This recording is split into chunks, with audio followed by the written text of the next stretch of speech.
Hello, everyone. Welcome to the Palm Bay Chamber Chat. I'm your host, Keith G. Usually with me today is Nancy, but she is up in Tallahassee. I don't know what she's doing, probably having lunch, but she's also talking to legislators up there. So with me today is Marty Ward. Thank you so much, Marty, for being here. Thank you so much. I just have some housekeeping things we'll go through, and then we'll get started. So tomorrow is actually the Bond Plumbing ribbon cutting. It's on Penny Camp Street in Palm Bay. And actually, you can see this advertised on our new digital billboard that's up and working. So plan to come out to that. The ribbon cutting is at 4 o'clock tomorrow. Next week on the 28th, Tuesday, is our Brevard Business Professionals. This month was Charlene Levine, who is an international speaker. So we usually have a great turnout for that. 8 o'clock at Riverview Resort. Beautiful there. So beautiful. You got to come. If you haven't seen come for the view and the breakfast. Woo. Yes, wonderful. That's why I show up. I know. On Thursday next week is the Jumpstart the New Year with Speed Networking. If you haven't done a Speed Networking event, they're great. This is going to be at 8:30 in the morning at Promise in Brevard in Palm Bay, so great location. Coming up in February on the 5th is our monthly luncheon. This month will be with Peter Kranis from the Space Coast Office of Tourism, so I'm looking forward to getting a report from him on everything. Just a reminder, the Palm Bay Chamber office will be closed on Monday the 17th of February for President's Day. Our next Chamber Chat is coming up on the 18th of February. We're going to be talking with a marketing expert. The Palm Bay Mayor's Ball is coming up on Saturday, February 22nd. If you haven't gotten your tickets yet, they're online, 6 p.m. at the Hilton Rialto. And a little dancing and fun. It's always a lot of fun. Good dinner. Also, just wanted to put in a plug for our Lifestyle Health and Wellness Expo coming up in Palm Bay. You can't see that. So I'll tell you about it. March 14th at the Melbourne Square Mall. It's going to be a great event from 10 a.m. to 3 p.m. We're going to have wellness experts there, health screenings, a fashion show, giveaways, and even a place for the kids to play. So that should be a great time. And of course, I'm also supposed to plug our Palm Bay Firefighters calendar. Marty, do you have yours? I haven't gotten it yet, but okay. It's on my list. So make sure you get one of these. They're $20. They are for sale here at the Palm Bay Chamber office, so you can stop by and get them. Really incredible, and all of that proceeds is going to go to help support the fire department here locally. So. So it's a fundraiser for the fire department. So it is a fundraiser for them. Right. And actually, the chamber got involved because I guess they had boxes of these sitting there and they didn't put them out there and they didn't promote it. So they're too busy fighting fires. So exactly. They decided this year to give it to the marketing experts and Nancy and her team. So. I know that Nancy just wants to keep looking at that calendar. You know that. Talking about not getting any work done. Exactly. So as I mentioned before, with me today is Marty Ward. So Marty, thanks for being here. Marty's from Confidence Build Success Academy. And Marty, you have an exciting trip coming up in March. I want you to talk about it. Oh, thank you so much. Yeah, well, I'm so glad to be here with everyone. The Palm Bay Chamber is so supportive of all of us with our businesses and so kind to give us opportunities like this to share what we do. And so what's exciting for me right now is that I'm going off on my third trip to Africa, where I am going to be doing a training for 3 weeks in Kenya and then into Uganda, where I'll be supporting my team as well as expanding our program there. And one of the things that I do is I bring water filters. Imagine children having to drink puddle water.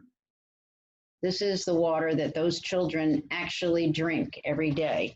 And as you well know, there are parasites in that water, and often the children are sick.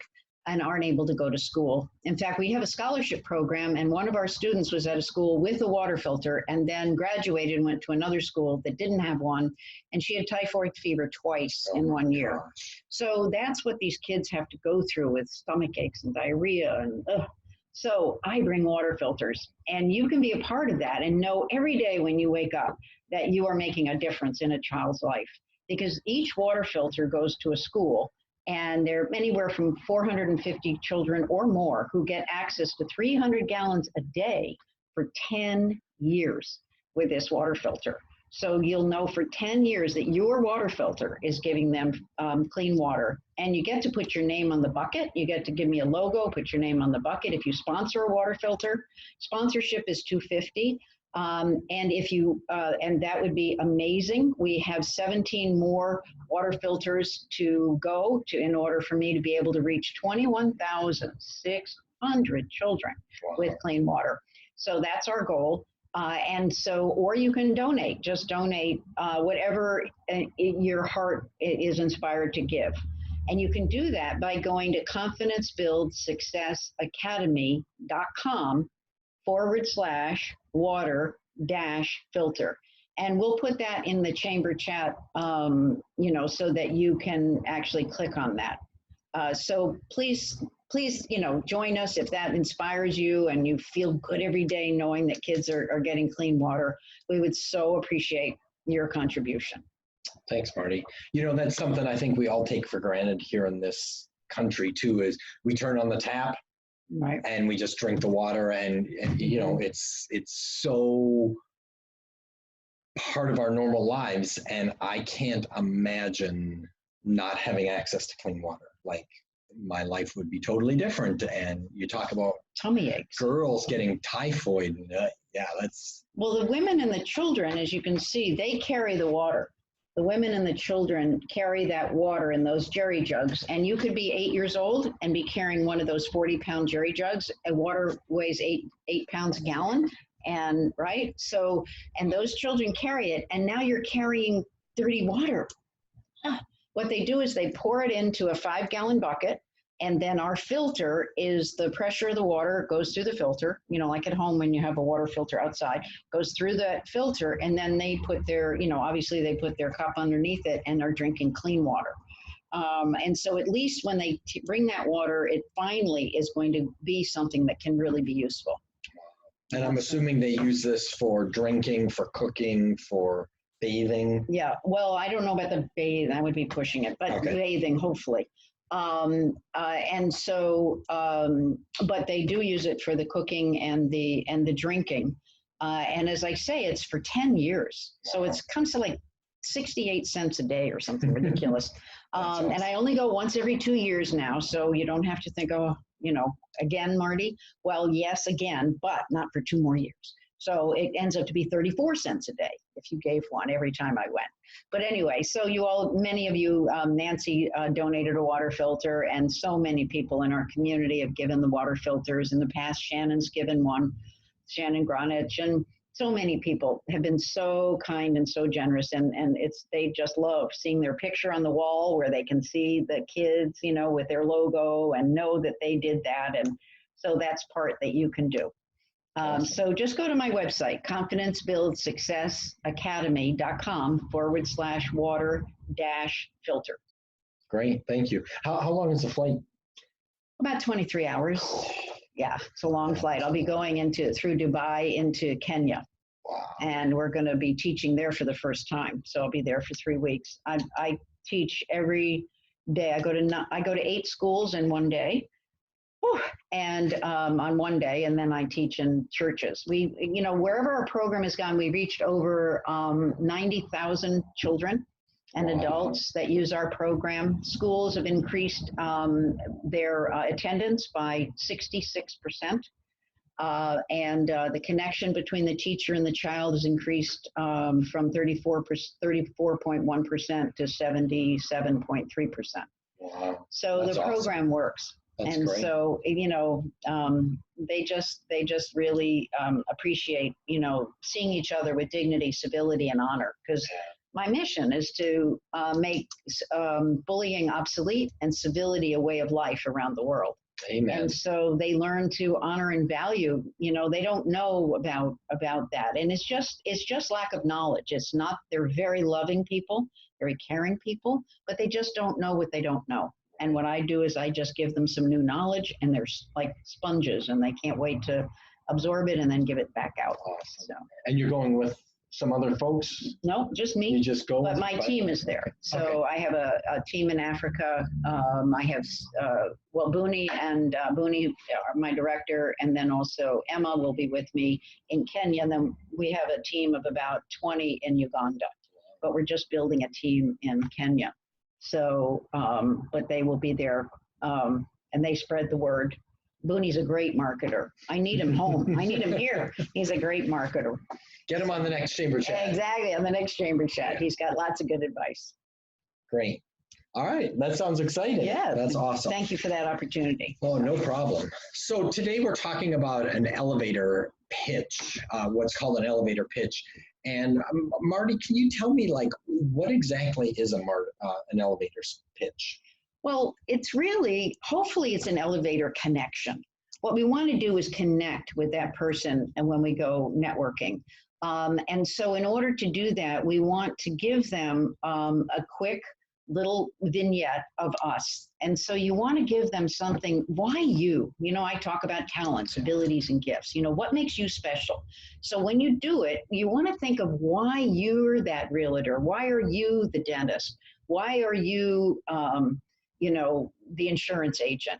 Because there's so many, right? So why that particular person? So you want to look at the gift that you give, that special thing that's yours.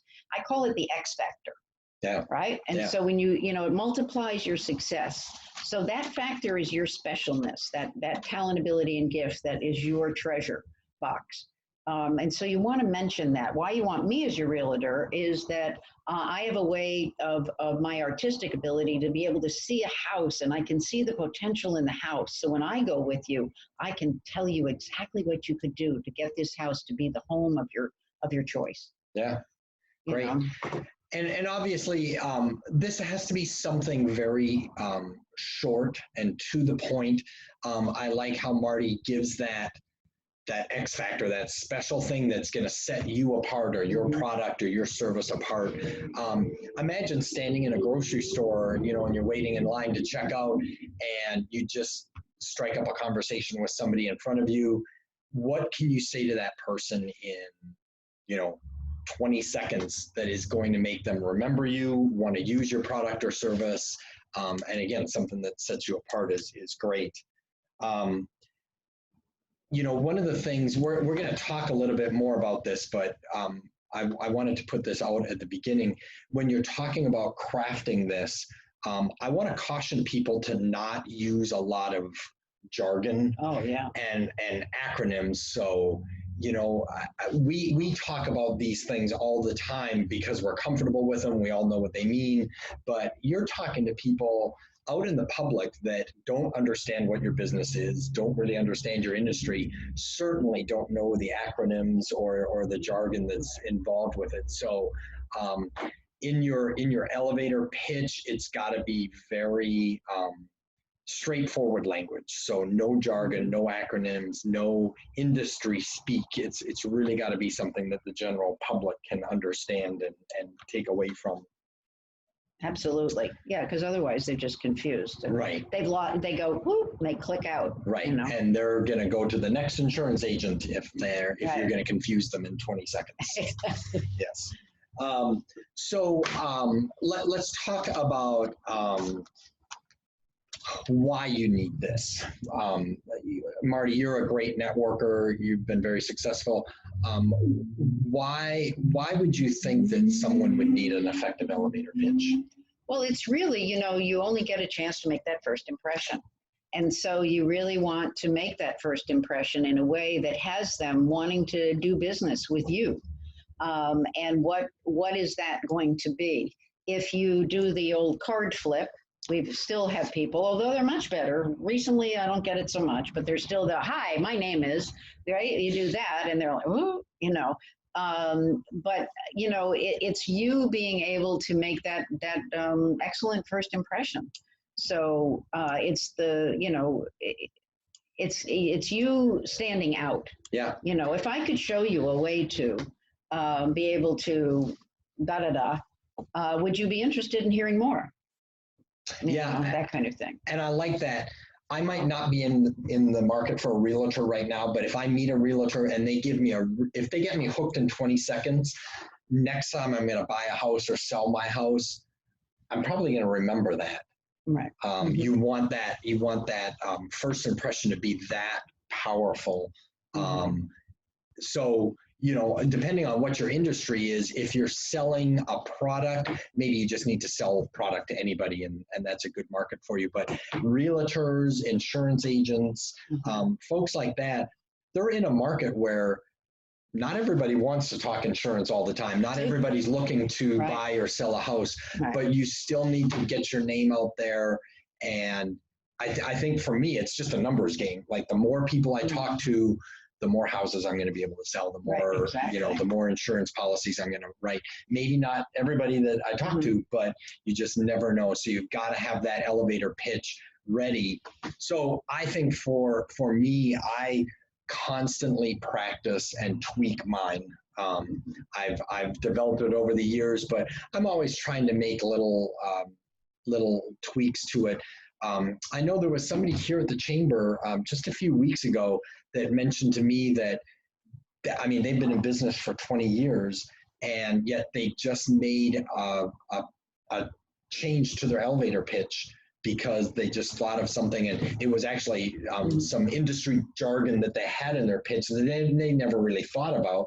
But taking that out has just helped make it a little more clearer, a little more powerful, I think, to the people that they meet. And I think what's important too, Keith, is that you do niche your market. We get scared to niche down because we're afraid we're going to miss some people.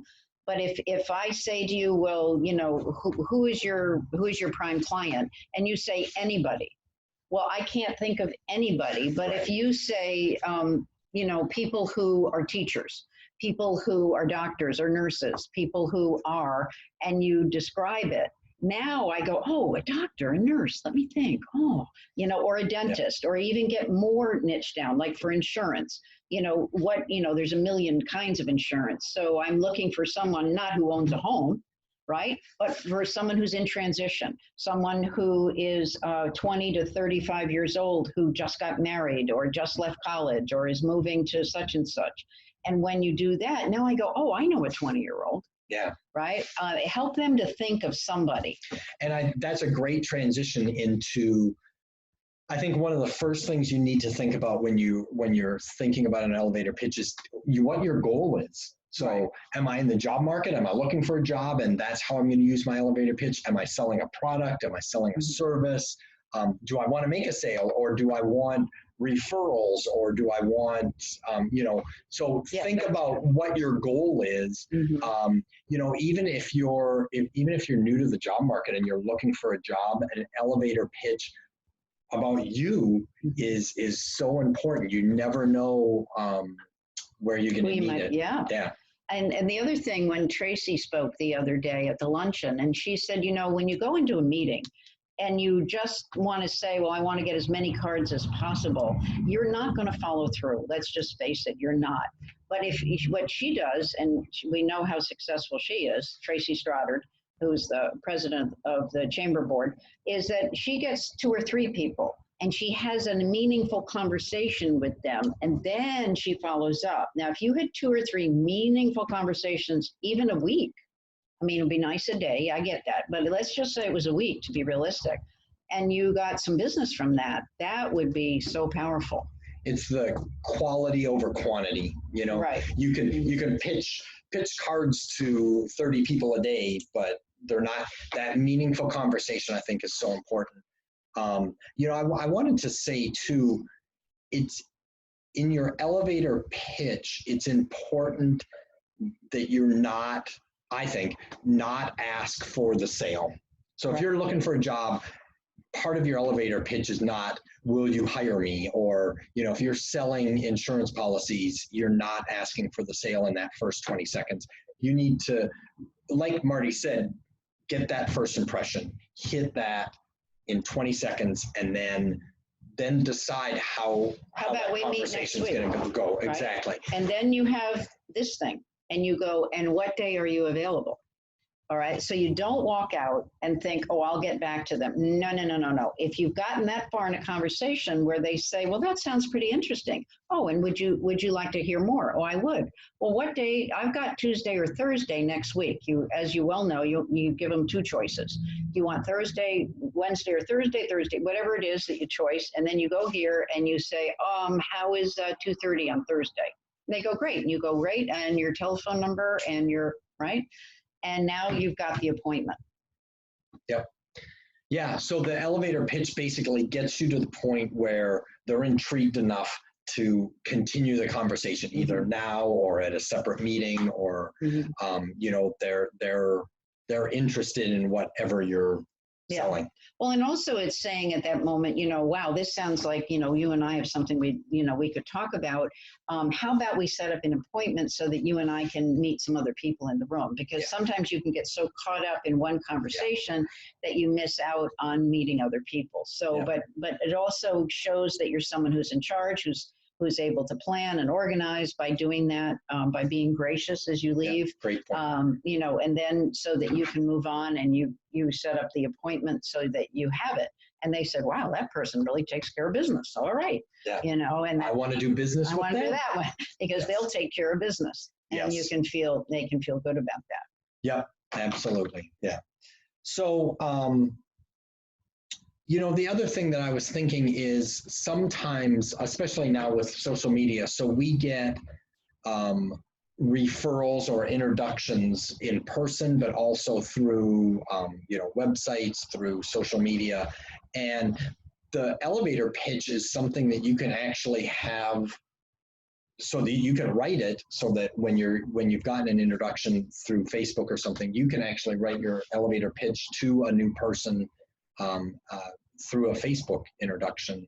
So it's something that if you have it, the uses are, you will never stop using it, I think. Right. But just getting up to speed on getting it done is the biggest thing. So let's talk about that.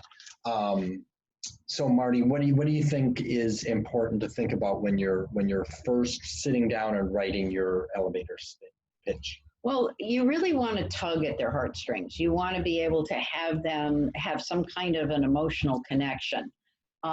So, for instance, I told the story about the child who was in our scholarship program who got typhoid fever, right? So you saw the reason that the water filters are so important.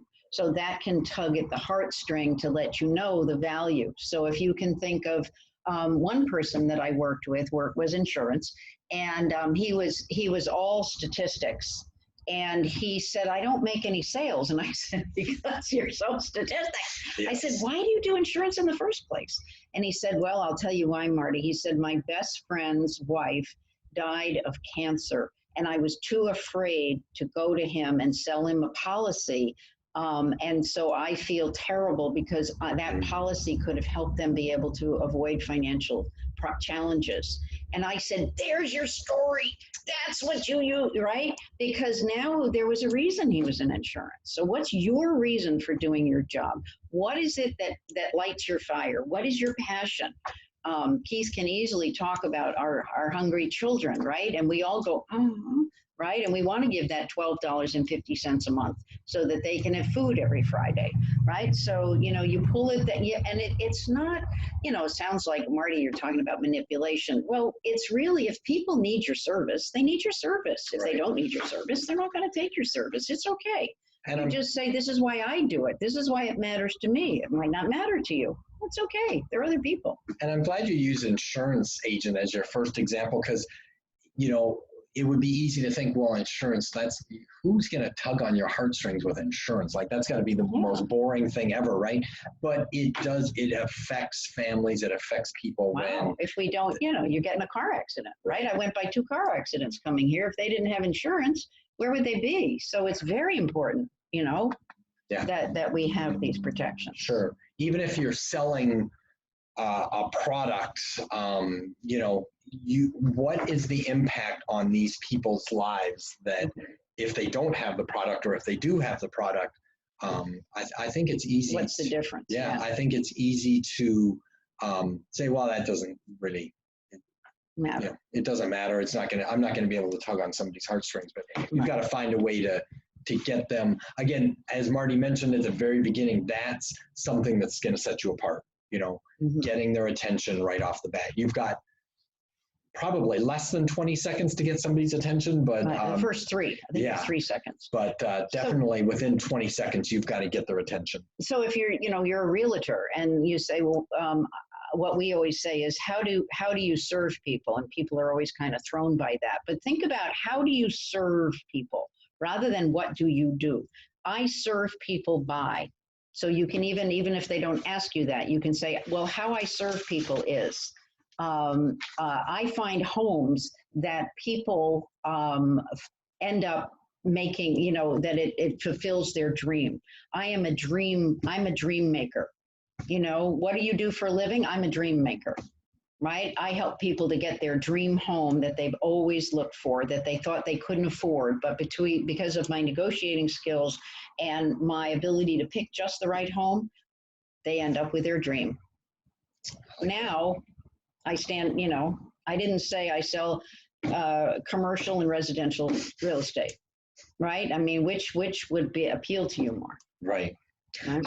Do you think I have several versions, probably like 4 or 5 versions of an elevator pitch that I use in different occasions. Is that something that you've experienced? Oh yeah, that would be, because you have a different audience. Who is your audience? Are you talking to executives of corporations, or are you talking to a breakfast networking group? Are you talking, even a lunch networking group is going to be somewhat different, although not totally, of course, different than a breakfast group. And who is at your table, for instance. So you're going to appeal, right? You've got different levels, whether you're talking, whether you want a big gift or a little gift, I would think that was what would make it different. Yeah. And so that leads me to my next point, is to know your audience. Mm-hmm. So, hopefully you have a chance to know if this person you're talking to is the CEO of a company, or, a frontline worker at a hotel or something, so that you can craft your pitch to your audience. And I think there's certain similarities. I mean, you still want to grab their attention. You still want to be able to make it effective, but there's certain, for me, it's different language that I use. So depending on. Well, give us an example. Well, I knew you were going to put me on the spot. Just for example, like if I'm talking to someone who is the owner of a company or something, I probably am going to talk about the impact that they can have on maybe more of a community. Mm-hmm. Whereas if I'm at a Rotary Club or something and just talking to a few individuals, I may hone in on like a child's story, like the story of, and it's got to be a very quick story, but just like you did. Mm-hmm. with the girl in Africa. So just maybe making it a little more individualized. Mm-hmm. And so I think it's important that you have the ability to have, 3 or 4 different elevator speeches ready to go. And, sometimes I literally have changed in the middle of because I realized that their eyes are glazing over. Yeah, well, or this person isn't who I initially thought it was. It's somebody different. So let's switch up the elevator pitch and try to save that first impression, hopefully. Right. Yeah, and then, you have to decide what works for you. And I'm not sure I don't want to counter anything here, but, saying, hi, my name is, and I work for, that is, what you might say is even start with how I serve people is, or if I could show you a way to, or what I do is I help people to find a policy that, or protect themselves, for the least amount of money. That I'm not coming up with a great thing right there, but it's more not just doing, hi, my name is this and I work here and I've been there for 25 years and the company's been in business for 66 years. And there's a certain person that kind of information is great for, but generally people want more, excitement, more human interest, more humanitarian, human interest than statistics. You can get to the statistics when you have the meeting. Then you can talk to them about longevity and all those other things. And I think that's a common mistake that I see people make is we're all experts in our field, right? So in 20 seconds, I want to tell you everything that I know about my industry. And A, it's not going to be effective. B, you're not going to get it done in 20 seconds. And C, Marty is going to be like, oh my God, get me out of here. Let me walk away. And so you've really, when you're writing your elevator pitch, you're not talking about necessarily your industry specifically or what you do for a job. It's how you can change that person's world or make their world better or change, protect their family or whatever. You have to not want to spew everything that you know out in once because it's just going to scare people away. What that was making me think about, knowing your audience is that you might, I would recommend that many people are in the health industry. And before you know how important it is, right? But is it important to them? And so you might ask them some questions like, what do you do for fun? What do you do? Do you have a routine that you do every day? And they say they go to the gym. Well, now you know where you can go. Or,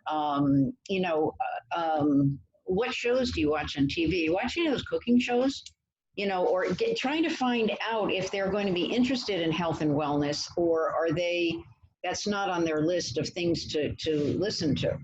And I also don't give them my card unless they ask, or I say, would you be interested in having my card? And now they've had to commit to taking it. Doesn't mean they're going to call you necessarily, but at least you're not shoving it, right? And if they ask me, well, now I know that I want to get back with them. And the other thing, it is amazing. I needed car insurance. And I told someone that I needed car insurance twice. Do you know they never called me? So you really, just by following up, right, as Tracy also said, the money's in the follow-up, right?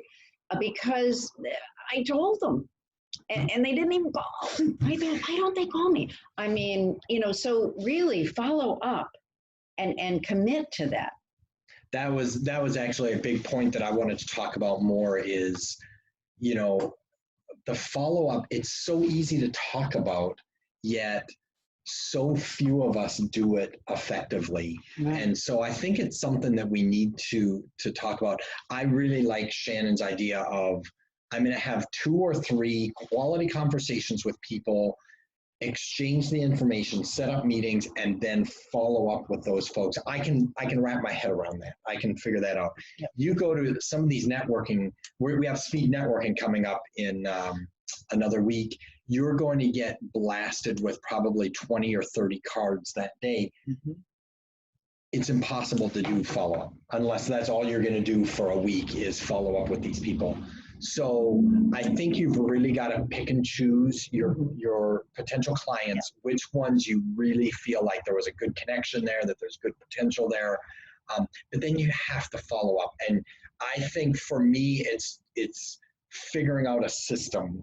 So I've got a system. When I get back to my office from a meeting, I've either got cards in my office or notes in my phone, and I go through there, and before I do anything else, I'm scheduling out how and when I'm going to follow up with these folks, because some of them are a little different sometimes. But do you write on the back of the card? Absolutely. Yeah, that's what I do. I write on the back of the card. Some people fold over the right corner for callback, left corner, forget it. people have little different. Actually, I don't like those cards that have printing on both sides because then you can't make or notes. shiny. Yeah. So make one-sided business cards. Well, yes, or at least not shiny. Yes. On both sides, right? I do shiny on one side, so you can write on the other side. And that's sometimes I use my phone for notes if you can't write on their card or whatever. Right. I meet some people that don't have cards. That's kind of a networking. Well, then room for improvement. You've got to have cards. Right. You have to. Right. People are going to want to. It's just a way to keep you front of mind. When I get back to my desk, I pull out my cards that I've collected, and I'm going through there, and I'm thinking, oh yeah, this person I really want to talk to.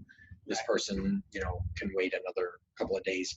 And that's why the notes, because I get home, and the other thing is most of you, of course, have already gotten your cards, but having your picture on the card is key, because at least you can go, oh yeah, that person. Because if it's just a name and a bit, it's like, who was that? What were they? But anyway, that's just something if you're getting ready to print. But also the notes on the back really help you to be able to hone in when you do that connection, when you do your email, because now they know that you remembered them. Because, and your daughter or your son, it was great to hear about how they're now at college or and do the personal piece. Yes. Yep. The other thing about follow-up that I wanted to say was, you have to follow up in a way that's appropriate. And I don't know how else to say that, but sometimes people reach out to me like on Facebook before I'm ready to have them reach out to me on Facebook. I'd rather get an email or something. If you're gonna text or call someone's cell phone, I usually don't do that unless I've specifically been told, hey, you can call or text me. I'm going to send an email first. Just that seems kind of not intrusive really, but when you're like texting someone's cell phone, I think that's for a more developed relationship. I agree. Yeah. And I think on Facebook, again, it's like dating, right? You get to know each other before you have the first kiss. And if you're trying to get the first kiss too soon, you're going to push them away. Yeah. Right. And so the texting can feel like that. It can feel too intimate too quickly. And then it drives them away. Yeah. So you need to spend more time, getting to know each other. Yeah. And I think timing for me in a business environment, the sooner you follow up, the better. Yeah. So, it's not like dating where you have to wait 3 days or whatever. I try to the same day, like if I go to a breakfast networking event, by the end of the day, I want to have followed up with everyone that I met. Sometimes in the evening events, like the next morning, is when I do my follow-up. The most is 72 hours. You need to do it within 72 hours, 3 days, because they're going to forget who you are. Yeah. They have other things. They move on with their life. They've been to the next event, and they're going to forget who you are.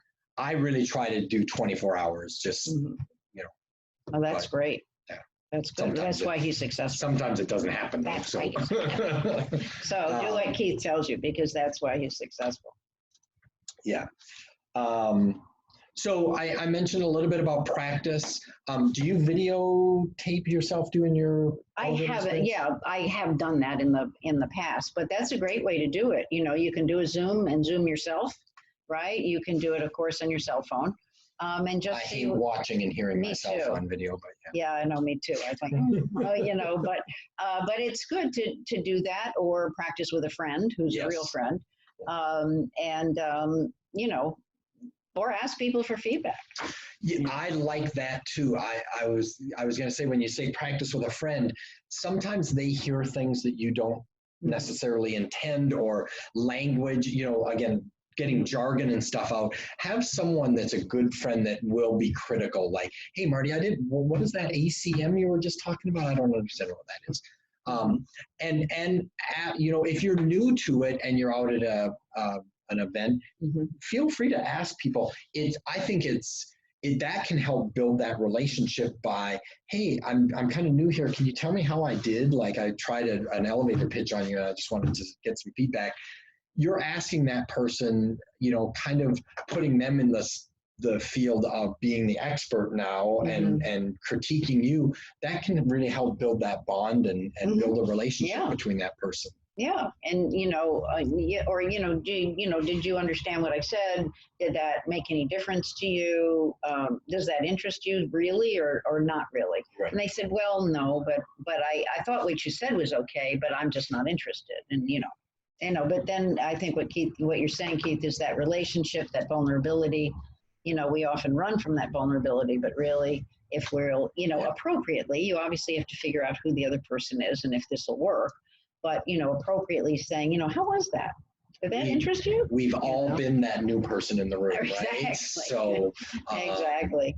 I think it's again, I think you're asking for someone's advice. I'm honored when someone asks for my advice. Yeah, that's true. So I think that can really help build that relationship. And, maybe somebody's not interested in what you're selling or promoting, but, of course, you always ask for referrals. And I think that's always something that's easier when you've already kind of had that relationship started. Like, that's great if you're not interested, but do you know if somebody else? Do you know of somebody? Yeah, I'm trying to get my word out, trying to get the product out there or my service out there.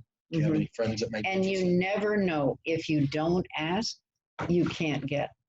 I can't tell you, as I'm doing water filters, and I think of someone and then I think, oh no, I won't ask.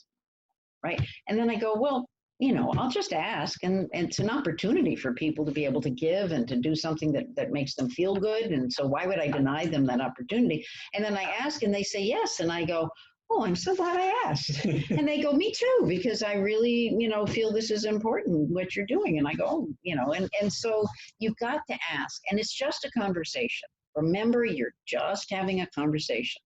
And if you can just make it a conversation rather than life or death, or I won't be able to pay the mortgage, again, mindset, attitude, you being at peace, you being at ease is going to get you more clients, more sales than you being, hard pitching and whatever. It's really who you come across as. It's who you're being in that moment. And so really, Keith, particularly for this big event that's coming up is, set your intention. Really decide what is it you want to do? What is it you'd like to accomplish that day? And then who do you have to be in order to have that happen? Do you have to be at peace, at ease, confident? Do you have to be prepared? Do you have to have all of your cards ready? Do you have to have a flyer that you want to share ready? And then you deciding on who you're going to be, open, available, listening. How can I be of service to them? If you're of service to them first and say, how can I serve you? And they go, oh, wow, that's different. How can I serve you? What is it you're looking for? How can I fulfill your need? Now they can hear, now they're more like, oh, well, gee whiz, that person was different. Let their guard down. Yeah. I think some of the things you were just talking about made me think of body language too. So body language can say a lot, especially when you're meeting new people. So you're talking about that first impression. I think a lot of us want to be perceived as confident and probably not aggressive, right. But not timid either. So I think it's a body language thing. It's preparation. If you're prepared and ready, like Marty just said, do you need to have flyers? Do you need to have cards? Have you practiced your pitch? That confidence and just at easeness.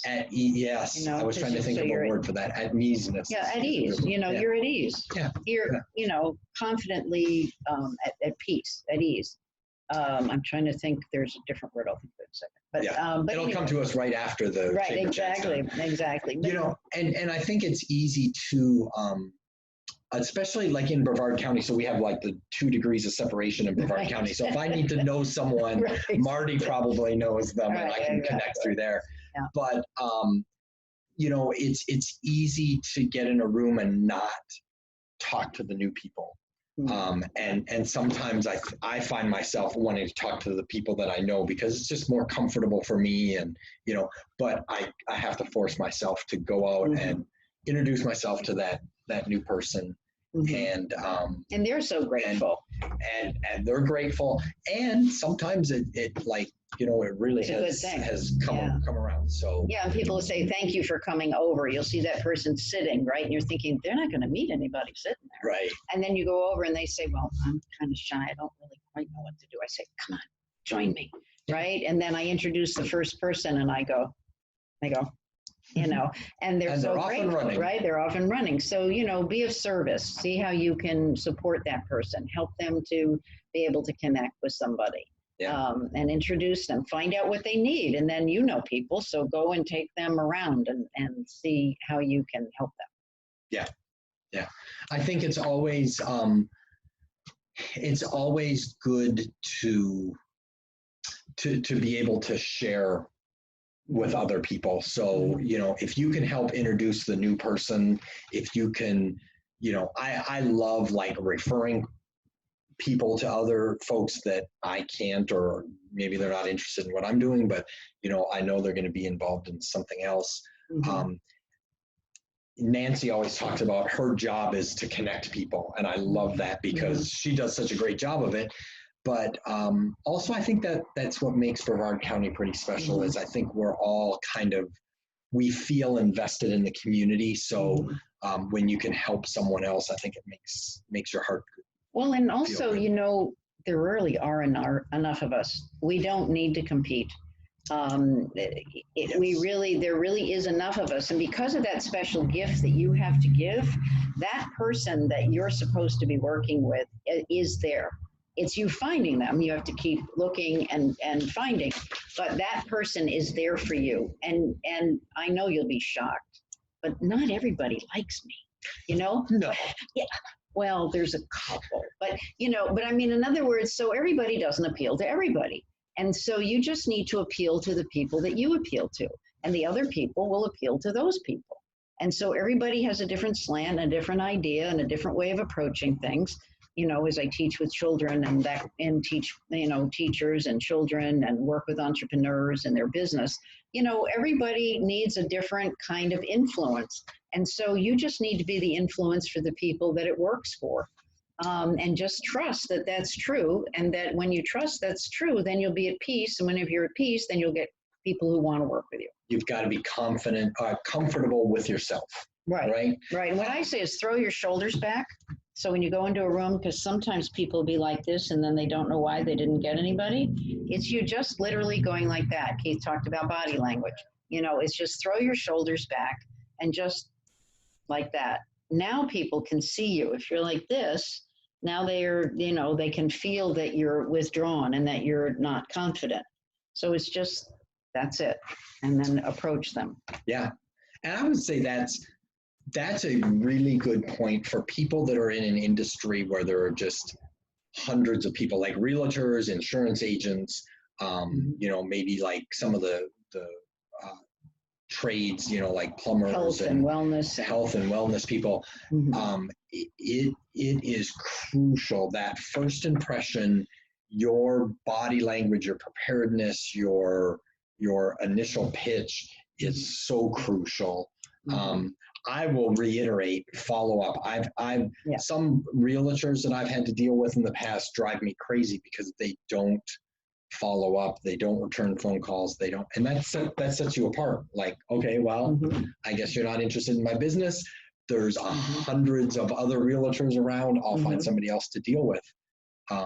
So in certain situations, some of this stuff is critical to you. I mean, I think for all of us, it's critical for success, but in some industries where there's multiple options for customers, it is critical that you be ready for meeting new people.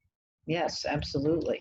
And so get everything gathered up this week. If you need things printed, get them printed so you're ready, have a folder, whatever it is that you need to bring, because as we speed network, we're going to be sitting going around the room. Is that right? Yeah. So you sit and you move around the room, or one group moves and the other group sits, right? And so you want to be able to take notes, and because it's going to be quick. And you want to be present. And so you need to have everything. Oh my God, that's such a great point. Like, don't don't be looking off into the rest of the room or wondering who else you're going to meet today. Like, I'm talking to Marty. You need to be present. Right. Yeah, be present. And then also when someone sits down with you, it's not, here's my information. Connect first. And before they move on, then if they're interested, hand them something. You know, sometimes in these things they go, okay, so, right? And now you're like, oh, you know, so connect first before you do the giving them information, because it's just going to go in the circular file when they get home if they don't have a connection with you. Yeah. Speed networking is great because you're going to meet lots of new people and have time with all of these people. But then what happens afterwards is going to be critical, and how you approach the whole day. Like, you just need to be prepared. You need to be ready for it's like drinking from a fire hose. Like, you're going to get introduced to so many people, and then you have to have a plan how you're going to process through all these things. So set your intention. What do you, on the way there, set your intention. What is it you want? Who do you have to be? And then be that person.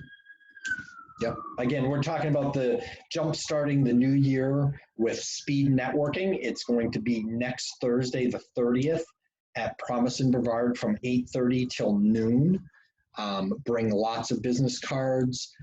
You know, I would also say, like, bring extra information like brochures or flyers or whatever you have. In case you have that meaningful connection, you can give them some more information as a leave along, right? So that they can find out more about your industry or your business. Definitely. Marty, I want you just to take a couple of minutes to talk again about your trip coming up. Oh, okay. Well, thank you. And so what's amazing is that we all are connected wherever we are in the world.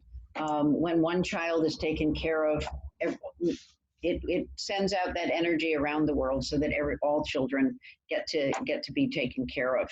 And so it's wonderful to be able to go there and to have this knowledge shared that teaches them to honor, value, and respect each other, to know that they matter, right? And so bringing water filters gives them a feeling that they count, that they matter. And so again, if that will inspire you, if that will make you feel good every day, waking up and here's some pictures, you're going to get a picture like that where your name will be on the bucket and you get the picture you can hang in your office. And so that you know what a difference you're making. So please join us in doing that and know that the impact is amazing. That child isn't sick, doesn't have dysentery or typhoid or one of those awful things. And as Keith said, we take it all for granted. And you can picture me with a bucket of water going over my head for my shower when I'm there.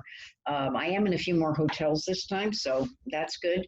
But anyway, it's a wonderful experience that I get to have, and I'm so grateful for everyone who's given and donated, and whether it's $5 or $2.50 or whatever it is, we're just so grateful for you to participate in this with us. And so many people in our community have been so generous to give filters. So go to confidencebuildsuccessacademy.com/water-filter.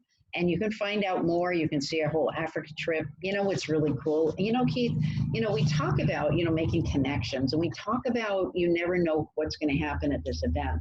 And how I ended up in Africa is that my book, Confidence Builds Success, Get Clear, Get Confident, Get Going, was found on a pile of books to be burned in Tanzania. Wow. I mean, how did it even get there, right? And Pastor Booney Alex, picked up the book and took it off the pile to be burned. And he had been bullied, and I've been bullied. And so the book inspired him to turn his life around. And he had the courage to email me and say, I want to find out more about what you do. So you never know where life is going to take you. You don't know who's going to be at this event. You don't know, by you saying just the right thing, that you can make an impact on somebody's life. So whether or not they're your customer or not, but you can make an impact on people's lives just by being you, just by being authentic and real and genuine and being present for them. And you just never know. You might be able to say, you know, Keith, who you want to get in touch with? And now, 500 more children get food every Friday because I thought of somebody that I could send Keith to. And so really also think of that when you're there. How can you be of service? Who do you know? What can you do for them? And really be present for them, because again, who knows, who you're meant to meet that day. That's great. So it's $250 for a water filter, and that will last for 10 years. 10 years. Wow. Right. So it's really amazing. $25 for a whole year, right? If you think about it, right? So that's why it's like 34 cents a day for, to get it done. That's and awesome. So, yeah. And they can go on your website. Give us that again. ConfidenceBuildSuccessAcademy.com /water-filter. Awesome. And find out more about it. And your trip is in March? Yeah, my trip's in March. So if you can do it before February 27th, that would be fabulous. But any time is good because I'll be over there for a month. So any money coming in after that is still fine. So if you need to spread out payments if you want or whatever, but we'd love to have your logo on the bucket. That would be really great. Yeah. And the picture. Great. Yeah, Marty, we wish you safe travels, and thank you so for doing that. Appreciate it. Again, I'm going to just talk real briefly. Next week, we have our Brevard Business Professionals Tuesday, January 28th. That's at Riverview Senior Resort in Palm Bay. And our speaker is Charlene Levine, who is an international speaker, and she's going to be great. The topic that day is steps to fulfilling your vision for 2020. How about that? That's good. And then again, next week on Thursday is our Jumpstart the New Year with Speed Networking. It's at Promise in Brevard, 8:30 to noon on Thursday. That should be a great event. We're expecting a big crowd for that. And hopefully we've given you some tips and some techniques to take away and use at that event, but also things that you can use to help promote your business in the future. Yes. So thank you so much for joining us. My name is Keith G. I'm with the Children's Hunger Project. Marty Ward with Confidence Build Success Academy. Yep, we thank you for joining us today, yep. And hope you have a great day. All right. Thank you so much.